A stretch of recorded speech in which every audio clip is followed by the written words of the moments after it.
பிரதீப் ரங்கநாதன் அவருக்கு வந்து டைரக்ஷன் மேல தான் ஆசை. ஒரு படம் வந்து பண்ணணும்னு தான் ஆசை. பட் ஆனா வந்து பார்த்தீங்கன்னா, வீட்ல இன்ஜினியரிங் படிக்க வச்சாங்க. ஈவன் தோ இன்ஜினியரிங் படிக்க வச்சாலும், அவர் வந்து பார்த்தீங்கன்னா, ஷார்ட் ஃபிலிம்ஸ வந்து பண்ணிட்டே தான் இருந்தாரு. அவருக்கு வந்து ஒரு ஃபைனான்ஷியலான ஒரு ஸ்ட்ரகிள் வந்துச்சு. அது என்ன ஸ்ட்ரகிள்னு பார்த்தீங்கன்னா, காலேஜ் முடிச்சுட்டு வேலைக்கு போனா, நம்மளால நம்ம லைஃப்ல வந்து படத்த பட முடியாது அப்படின்ற ஒரு சிச்சுவேஷன் வந்துச்சு. இந்த டைம்ல அவர் என்ன பண்ணுவாருன்னா, 6 மந்த் ஒர்க் பண்ணிட்டு, அந்த 6 மந்த் இருக்கிற காச வச்சு, இல்ல சேலரின்னு சொல்லி குடுத்துட்டு, அதுக்குள்ள வந்து ஒரு படத்த பண்ணது தான் வந்து பார்த்தீங்கன்னா, கோமாளி. அந்த மாரி ஃபைனான்ஷியல் ஸ்ட்ரகிள் வந்து நமக்கு வரக்கூடாது, உங்களுக்கு வரக்கூடாது அப்படின்ற பட்சத்துக்காக தான். This video is sponsored by SBO school of business organization. Internet knowledge இருந்துச்சுன்னா போதும், நீங்களும் டெய்லியும் அமௌண்ட் வந்து ஏர்ன் பண்ணலாம் த்ரூ த ஆன்லைன். ஒரு part time opportunity, part time job opportunity description link இருக்கு. எனக்கு கான்டாக்ட் பண்ணுங்க, நான் உங்களுக்கு கைட் பண்றேன். அதுக்கு பெரிய தப்பு. தினம் 300 ரூபாய் சம்பாதிக்க அரிய வாய்ப்பு. இன்ஸ்டாகிராம், ஃபேஸ்புக் பயன்படுத்த தெரிந்தால் போதும், content post and content publishing மூலமா தினம் 300 ரூபாய் சம்பாதிக்கலாம். இந்த வேலை செய்ய 5 நிமிடம் போதும். Work training support, group communication support, all language customer live chat support, முக்கியமா சொந்தமா ஒரு பிசினஸ் ஸ்டார்ட் பண்ற அளவுக்கு உங்களால கற்றுக்கொள்ளவும் முடியும், சம்பாதிக்கவும் முடியும். இந்த வேலை வாய்ப்பு வழங்குவது 5 வருடத்திற்கு மேல ரன் ஆகிட்டு இருக்க நம்ம தமிழ்நாட்டு கம்பெனி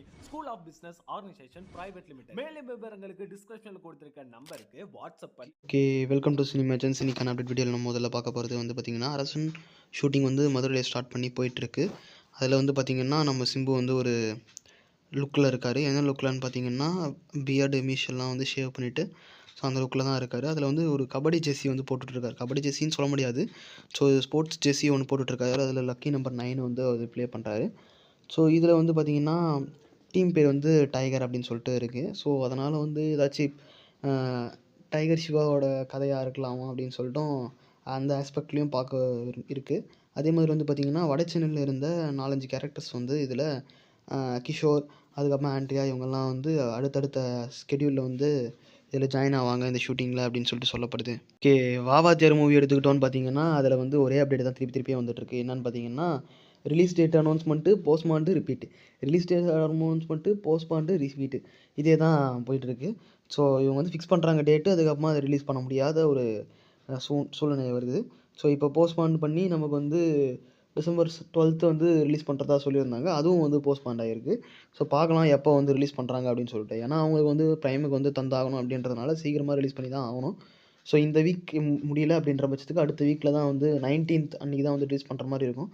ஸோ பார்க்கலாம் அப்படின்னு சொல்லிட்டு. ஓகே, ஆக்டர் கார்த்தி வந்து ரீசெண்டாக வந்து பார்த்திங்கன்னா, தெலுங்கு ஈவெண்ட் வாவாத்தியார் அந்த ஈவெண்ட்டில் வந்து கலந்துட்டுருக்காரு. அதில் வந்து பார்த்திங்கன்னா, விவேக் ஆர்யாத்ரா அவர் வந்து எந்த மூவி டைரக்ட் பண்ணியிருக்காரு அப்படின்னு சொல்லிட்டு பார்க்கும்போது, சரிபுதா சனிவாரம் அந்த மூவி வந்து அவர் டைரக்ட் பண்ணியிருக்காரு. அவர் வந்து ஒரு ஸ்டோரியை வந்து கார்த்திக் வந்து நரேட் பண்ணிக்கிறதாகவும், ஸோ அது வந்து ஸ்டோரி வந்து பார்க்கலாம், அது லைனப்பில் பார்க்கலாம் அப்படின்னு சொல்லிட்டு நம்ம கார்த்தி வந்து அப்டேட் பண்ணியிருக்காரு.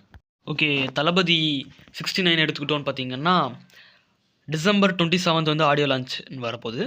ஸோ அதுக்கு முன்னாடியே வந்து பார்த்திங்கன்னா, அதுக்கு முன்னாடி அப்படி இல்லைனா அதுக்கு ஒரு 2 நாள் கழிச்சு டிசம்பர் 31 வந்து பார்த்திங்கன்னா ட்ரைலரை விடுவாங்க, அப்படிலாம் டீசர் விடுவாங்க அப்படின்னு சொல்லிட்டு எதிர்பார்க்கப்படுது.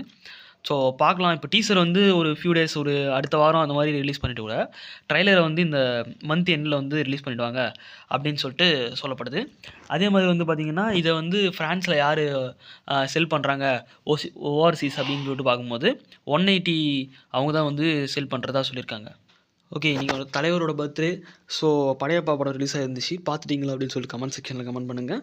அதேமாதிரி வந்து பார்த்திங்கன்னா, ஜெயிலர் 2லேருந்து ஏதாச்சும் அப்டேட் வரும் அப்படின்னு சொல்லிட்டு பார்த்துட்டு இருக்கும்போது இப்போதைக்கு எந்த அப்டேட்டும் வரல. ஜஸ்ட் ஒரு மெசேஜை மாதிரி போட்டு விட்டுட்டுருக்காங்க, அவ்வளோதான்.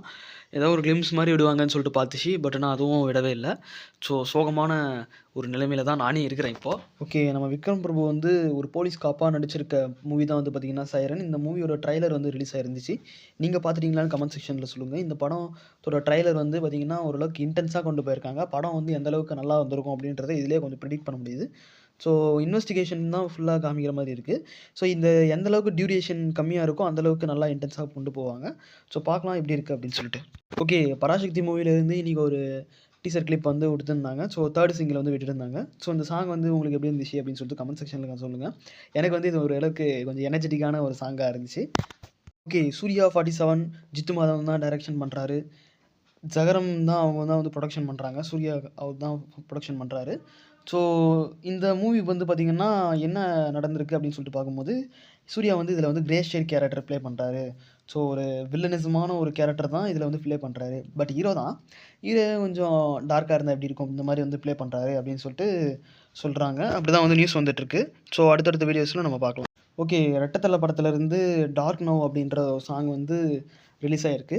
ஸோ இந்த சாங்கும் வந்து பார்த்தீங்கன்னா, நம்ம கண்டாரி கொல்லி அப்படின்னு சொல்லிட்டு ஒரு சாங் வந்து ரிலீஸ் ஆயிருந்துச்சு இதுக்கு முன்னாடி இந்த படத்துலேருந்தே.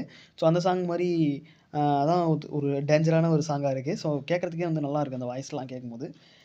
அதே மாரி வந்து பார்த்தீங்கன்னா, 6ஆம் மலை வந்து பார்த்தீங்கன்னா, ஜியோ ஹாட்ஸ்டார்ல ரிலீஸ் ஆக போகுது. ஸோ இன்னைக்கு வந்து ரிலீஸ் ஆயிருக்கு. ஸோ பார்க்காதவங்க போய் பாருங்க.